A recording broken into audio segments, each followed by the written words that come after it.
chess games ever played, the legendary evergreen game between Adolf Anderssen and Jean Dufresne, played in 1852.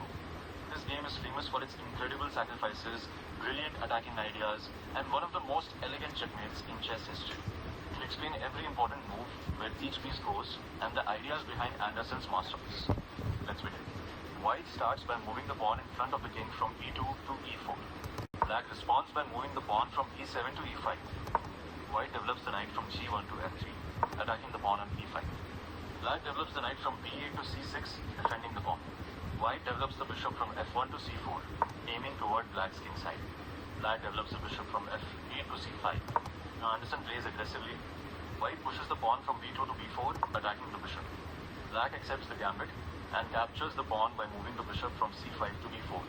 White pushes the pawn from c2 to c3, attacking the bishop again. Black retreats the bishop from b4 to f5. White strikes the center by moving the pawn from d2 to d4. Black captures that pawn by moving the pawn from e5 to d4.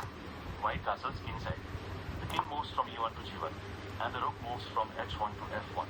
Black pushes the pawn from d4 to d3. That pawn is now deep inside White's position and creates pressure. White moves the queen from d1 to b3, attacking the f7 square. Black defends carefully by moving the queen from d8 to f6. White pushes the pawn from e4 to e5, attacking black's knight. Black moves the queen from f6 to g6.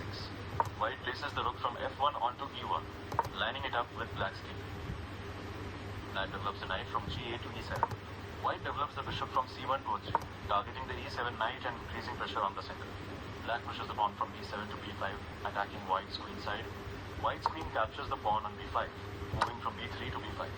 Black moves the rook from a8 to b8, attacking the queen. White retreats the queen from b5 to a4. Black develops the bishop from a5 to b6. White develops the knight from d1 to d2. Black develops the bishop from c8 to b7. Now Anderssen begins building a powerful attack. White moves the knight from d2 to e4, centralizing the knight and attacking black's queen. Black moves the queen from g6 to f5. White's bishop from a free captures pawn on d3. White's pieces are now extremely active. Black moves the queen from f5 to h5. And now comes the brilliant tactical sequence. White sacrifices the knight. The knight from e4 jumps to f6 with check. Black is forced to capture the knight. The pawn from g7 captures the knight on f6. Now White pushes the pawn from e5 to f6. This pawn attack opens dangerous lines toward black's king. Black activates the rook by moving it from h8 to g. White brings the rook from a1 to d1, placing it on the open file. Black's queen captures the bishop on f3 by moving from h5 to f3. Now comes an incredible sacrifice. White moves the rook from e1 to e7 with check.